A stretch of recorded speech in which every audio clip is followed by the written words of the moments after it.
por que o narcisista é narcisista? Ele nasceu narcisista ou ele se tornou narcisista? Se vocês quiserem saber sobre o tema de hoje, espere o sinal da vinheta.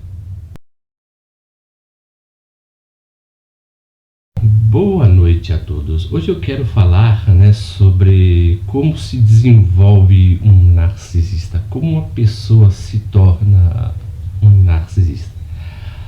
A neurociência diz que o narcisismo ele é totalmente genético.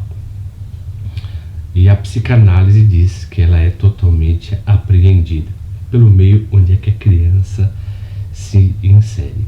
Mas hoje eu quero falar mediante do campo psicanalítico e do meio que na verdade floresce essa característica na criança.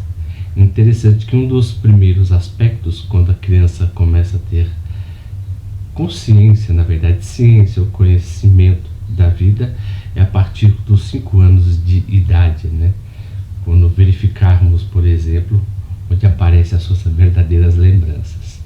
Então, a criança, por exemplo, para se tornar um narcisista, na verdade, ela sofre um abuso intenso dos pais, Ou seja, ela pode sofrer até um excesso de amor como uma falta de amor. A falta de amor pode ser essa privação emocional, Ou então esse excesso daquilo que conheceríamos como amor, do qual eu falarei no decorrer do vídeo. Por exemplo, a criança ela sofre abuso pelos pais, ou seja, ela pode ter a carência desse suprimento emocional, Ou seja, os pais dão presentes para a criança ao invés de lhe dar carinho ou atenção. E muitas vezes, esse amor ele é totalmente condicional. Então a criança tem que estabelecer, o pai, na verdade, os pais estabelecem limites para que a criança possa ser aceita ou não. Então com isso ela sufoca o seu verdadeiro eu. Então ela vai criando, na verdade, um certo tipo de personagem. Então a criança ela vai apreendendo que o conceito que ela conhece como amor é totalmente meritocrático. Então ela faz A para receber B, ou então ela faz B para receber A. Mas o interessante disso é que dentro da privação emocional que a criança sofre, que os pais não dão carinho para a criança, ela começa a agir de duas maneiras. Ela começa a ter uma espécie de isolamento emocional, um isolamento emocional e um vínculo social. Ela não estabelece com outras pessoas, visto que como ela é bombardeada totalmente por pais tóxicos, na verdade, ela cria, na verdade, uma barreira para se promover, para se proteger, um invólucro dentro do seu próprio ego, e do qual ela vai criando determinados personagens, Interessante que com isso a criança aprende a viver sozinha, Então ela começa a aprender também que para ter o carinho do pai ela tem que fazer algo digno. Se ela fizer algo errado, ela é totalmente desprezada. Então ela vai sufocando o seu verdadeiro ego, a sua verdadeira personalidade, e começa a trabalhar na sua relação com os pais mediante uma troca. E isso vai permear até a vida adulta, Então essa relação entre filho e mãe, vamos dizer assim, é totalmente desvinculado de afeto, mas de troca, Por quê? Porque a mãe, por exemplo, vendo também de um outro lar que é disfuncional, ela vai passar os seus traumas também para os filhos. Isso varia de caso para caso. Então a relação que o filho tem com a mãe será sempre de carinho a princípio, mas quando a mãe começa a estabelecer limites, a criança vê que não é possível estabelecer um vínculo de troca afetiva, mas sim de troca, vamos dizer assim, de interesses. Ela tem que fazer A para receber B, tem que fazer, ela tem que suprimir, na verdade, a sua verdadeira identidade para ser beneficiada de uma tal maneira, Muito interessante também que tem o segundo aspecto, né? Que quando a criança ela sofre privação demais, né? Do qual eu falei, ou liberdade demais. Interessante que quando os pais oferecem liberdade demais ao filho, a criança ela vai crescendo, né? No decorrer do tempo, até se tornar um pré-adolescente, ou adolescente, um homem, ela cresce, na verdade, sem conhecer barreiras ou limites. Ou seja, os pais não deram para essa criança um limite de comportamento do qual que ela deveria haver. Então, se torna uma criança totalmente birrenta, né? Uma criança, por exemplo, que surta quando seus caprichos não são realizados, né? E elas não sentem amor, mas na verdade elas sentem que é especial. Os pais falam constantemente para a criança que ela é especial e não que o ama. Mas como, né, ela está desenvolvendo a sua personalidade, ela vê que ela é especial porque todos os seus caprichos e suas vontades são satisfeitas. Então já está formando, na verdade, né, a característica de uma pessoa que tem o transtorno de personalidade narcisista, porque ela é a princesinha da mamãe ou o príncipe do papai, sabe? Então os pais fazem tudo aquilo que os filhos desejam dar para os filhos aquilo que não tiveram em sua infância, e com isso, sem querer, cria uma espécie de um filho que não conhece limites, ele não sabe ouvir o não. Então tudo que ele vai ganhar vai ser o quê? Pela chantagem, né? E pela exploração. Então o vínculo que o filho começa a estabelecer com o pai e com a mãe, eles vai estabelecer também com o próximo.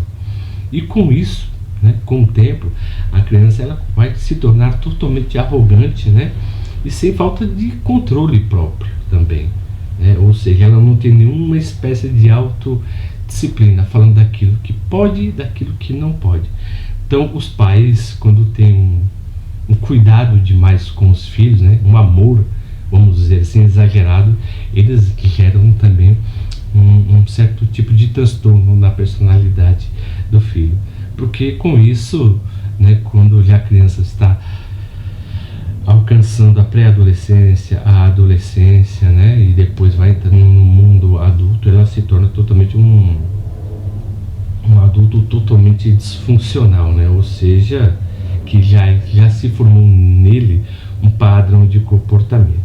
Mas esse padrão de comportamento também pode surgir de alguns aspectos, que seja de um abuso emocional que sofre dos pais, né, no caso da privação, e também tem um abuso, né, que nós conhecemos como o abuso sexual. Então, quando verificamos como se desenvolve, na verdade, o transtorno de personalidade narcisista, né, há diversos fatores, não há um padrão, né, de comportamento dos pais, porque os pais, quando negam, né, privam a criança demais, pode gerar um narcisista.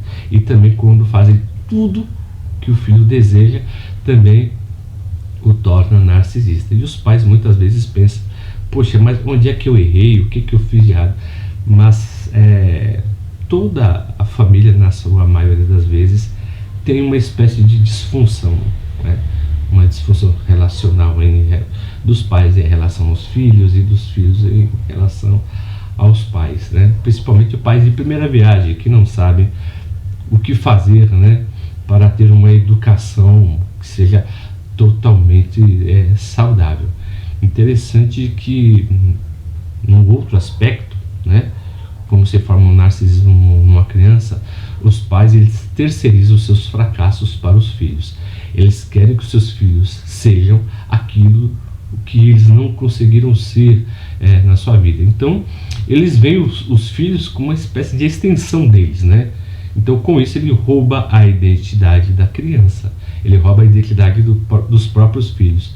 Então, a criança ela vai só receber atenção e elogio. Quando eles não fazem nada do que os pais querem, eles vão ter o quê?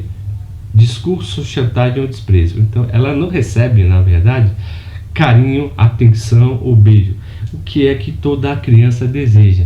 Mas com isso, você vê que a criança na vida adulta, como ele não recebeu carinho na sua infância, para ela, né, o que está em jogo, na verdade, é que ela receba atenção e elogio do outro, que ela seja o centro da atenção de todo mundo, né? É por isso que a pessoa que tem o transtorno de personalidade narcisista, ela tem a necessidade de ser o centro das atenções. E isso acontece muitas vezes, tá, em lares disfuncionais. Então, interessante também que os pais utilizam os filhos também como satisfação pessoal, né? Ou seja, a aprovação que eles dão para os filhos é totalmente meritocrática. Então, os pais desvalorizam o filho.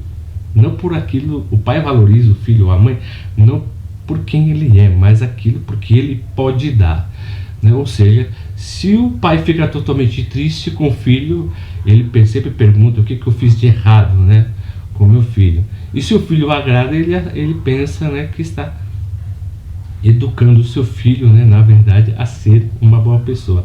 Mas na verdade os pais, né, estão condicionando o filho a ter uma relação com o outro não de afeto, mas sim de interesse. Então também tem o peso, né, da família que está nesse meio. E com isso, quando a criança cresce, ela começa a ter medo de receber críticas, né? Então ela vai buscando essa aprovação do qual ela teve desde a sua infância. Então se ela não recebe, o que ela faz? Ela volta para aquele seu estado, né? Onde faz birra, onde faz chantagem, né? Onde se faz de vítima, né? A questão do vídeo não é tecer ou justificar por que o narcisista é narcisista, mas sim verificar alguns aspectos, o que acontece na sua infância, o que fazem, né, florescer na sua vida adulta, né? Então esses são os tópicos que eu falei hoje, né, do qual que a criança ela sofre o abuso pelos pais, ou a criança ela sofre liberdade demais ou privação demais, ou então com o excesso de amor e carinho, a criança começa a ser arrogante, ela não tem limites, tem falta de controle e não tem disciplina, né? E ela começa a ter histórico de manipulação dos pais, né?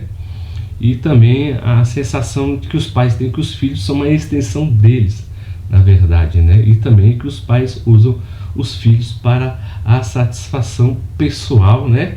E com essa aprovação condicional. Se o filho faz aquilo que eu desejo, então eu vejo que ele me faz feliz. Você verifica que não está em conta, né, a vontade do filho, mas sim do pai em relação ao filho.